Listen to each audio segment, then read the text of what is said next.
Thanks for tuning into Let's Be Creative with LBC. I'm Ashleigh Worley, and today we're going to continue with some special effects makeup. Before we get started, I want to make sure to give a special shout out to some folks who helped make these videos possible, Chandi Hospitality Group and Clover Sonoma. Thank you for your continued support. So today we're going to be continuing with our latex wound series. I have some liquid latex in this cup, some school glue in this cup that we'll use as your household latex. And of course you can always use that recipe that I gave you last time when we made special effects makeup together.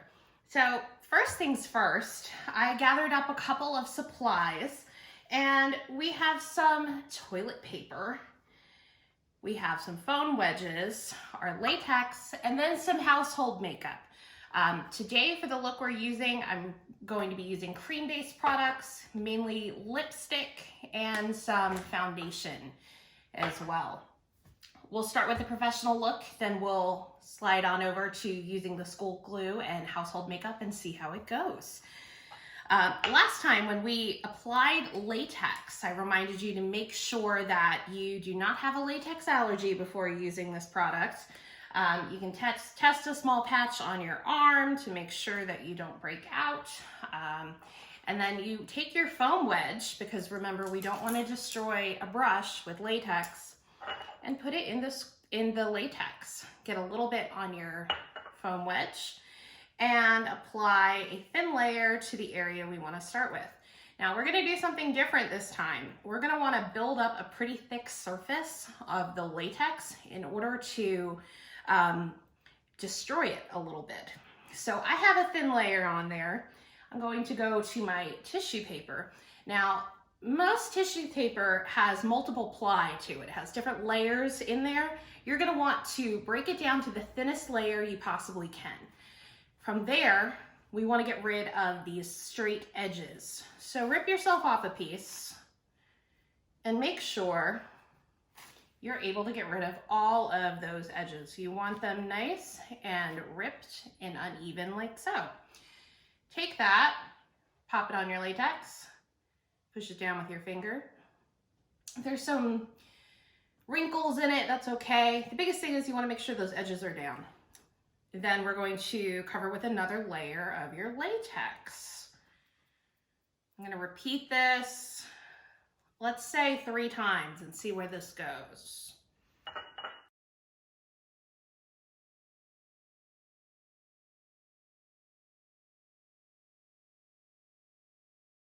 Okay, so that's mostly dry. We're going to go ahead and start a section with the school glue and tissue paper. This way it has a little bit more time to dry fully. And then we can go back to that one and let the school glue dry a little bit more.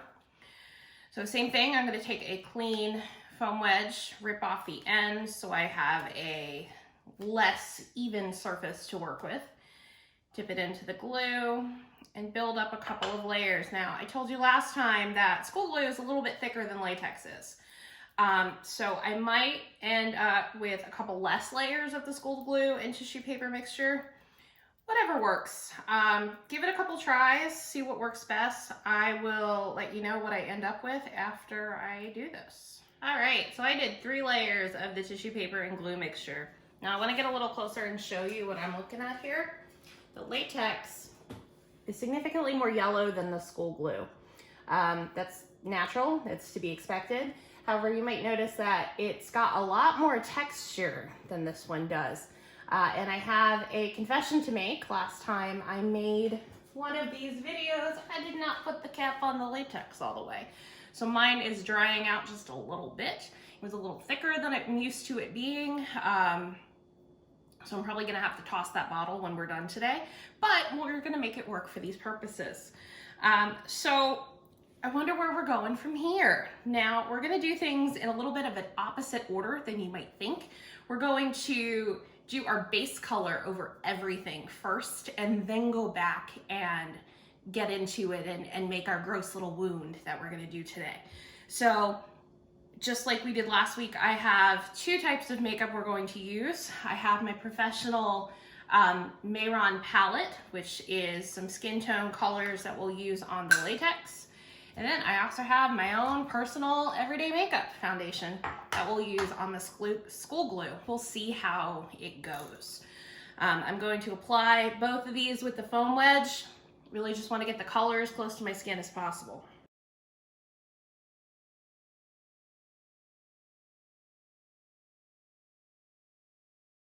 So neither are a perfect match. Typically my foundation would be on my face, not my arm. And we got a little too dark here, but that's okay. I want to show you the difference between how the latex and the tissue paper are reacting with the makeup. Like we talked about last time, latex really absorbs whatever cream-based makeup you put on it. So once you put it on, it doesn't want to move. It's not going to smudge. It's a little less so with the glue. If I rub on it, you can see that tissue paper is starting to sneak out from underneath. Also, for whatever reason, even though we have the same number of layers on both, the one with the school glue looks a little thicker. So that's kind of interesting. I'm going to go ahead and powder it so I don't smudge it anymore. Now the fun part. So I found a pair of cuticle scissors. You can use scissors out of a first aid kit. Any type of little scissors with a nice, thin, small, cutty part will work perfectly here. This is where you're gonna wanna be super, super careful. If you are one of my shorter viewers, you may want to find an adult to help you with this part so you don't accidentally hurt yourself. You're going to take those scissors and very, very carefully go to the middle and gently, carefully poke through that latex and snip.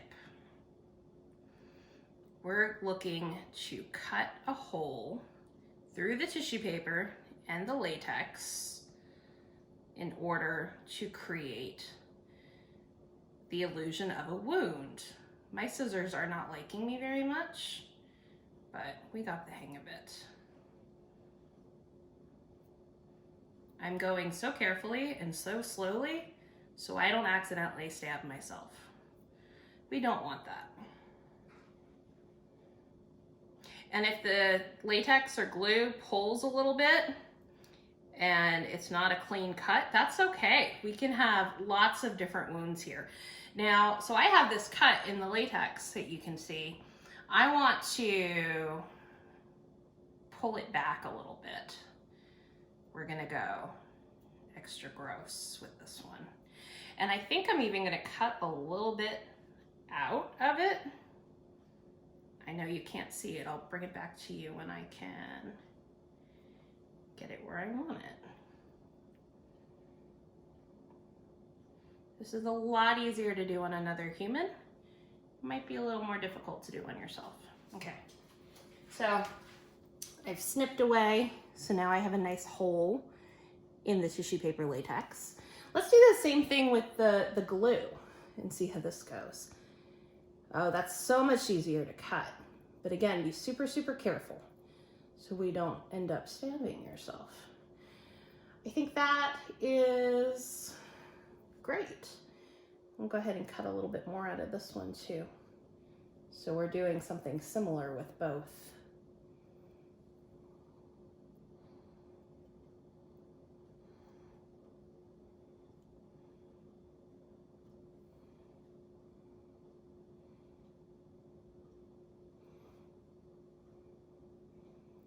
All right, let me show you what I got here.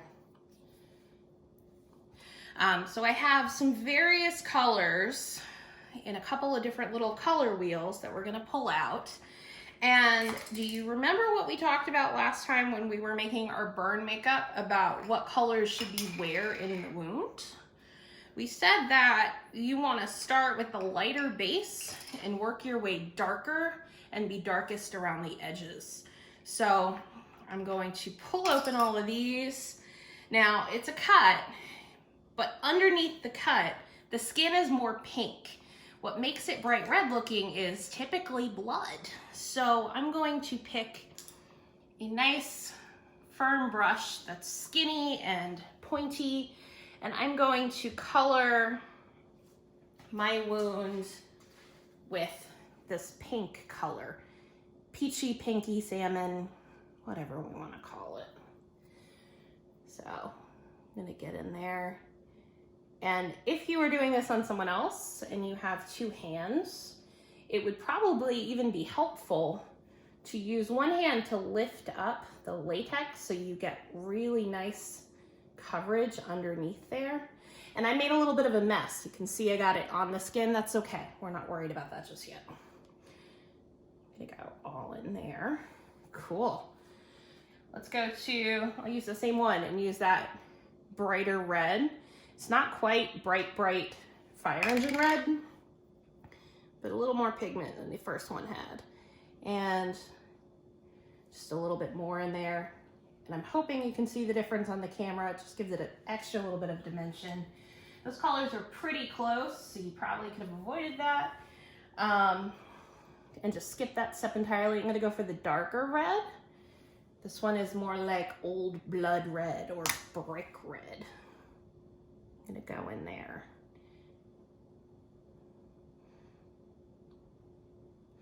This is not the easiest thing to do on yourself, so bear with me.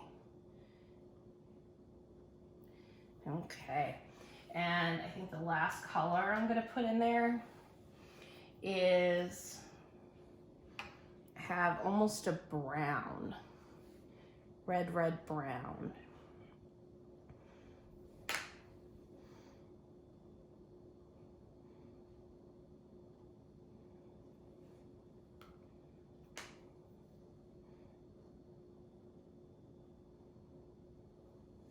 Okay, and we're not done yet. There's a couple ways you can go from here. If you want, you could take something like Vaseline and just put it in there to make it shiny, or we can use fake blood and use just the flat end of the stick of the Q-tip to get a little bit of blood in there. Let me show you what that looks like. Yeah.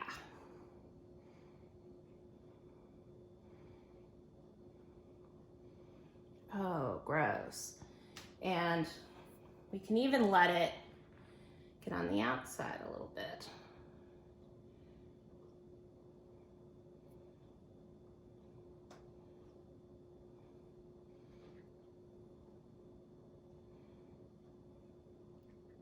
I'm not gonna go crazy with this because too much is not only not realistic, but it's also super messy.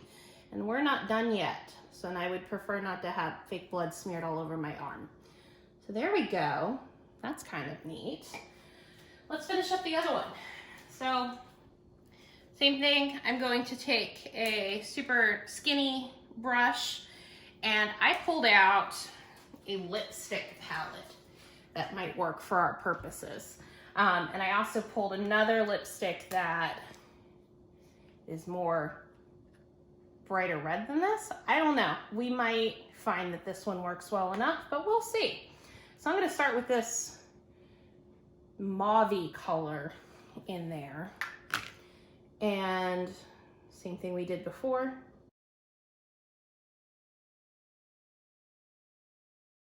So I'm picking up that red.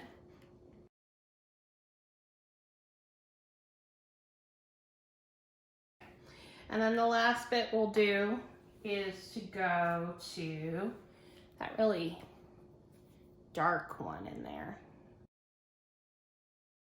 Okay, so from a distance, the difference between the two, this one definitely has a brighter red in there. The colors that I had in my makeup kit worked a little bit better to give me the realistic blood look, as opposed to the more mauve color. Unfortunately, I didn't have any better things out of my own lipstick stash to work in there. And the fake blood really brings this one out a little bit. It helps give it a little bit of extra oomph. And if you see, since I put it on, it started to pool on the inside, which gives it even more of an effect that it's just about to ooze out. So now that we're finished, just for giggles, we can put a little bit more on there and show you what we're looking with. Now, if you wanted to attempt to make fake blood at home in order to give this one a little bit of an extra effect, There are recipes out there that you can look up online. However, the one that I've used before that works pretty well would be corn syrup and food coloring. Now, warning, food coloring stains. So do not get that all over your house or on your clothes, or you will not be happy when you have to clean it up. All right, so I guess we're done. I put a little bit of extra blood in there to make it look a little different, but that's how we ended up today. So thank you for tuning in to Let's Be Creative with LBC. I want to give a special thank you again to Chandi Hospitality Group and Clover Sonoma for their continued support of our programs. Don't forget to tune in tomorrow at 1 p.m. for more Let's Be Creative with LBC.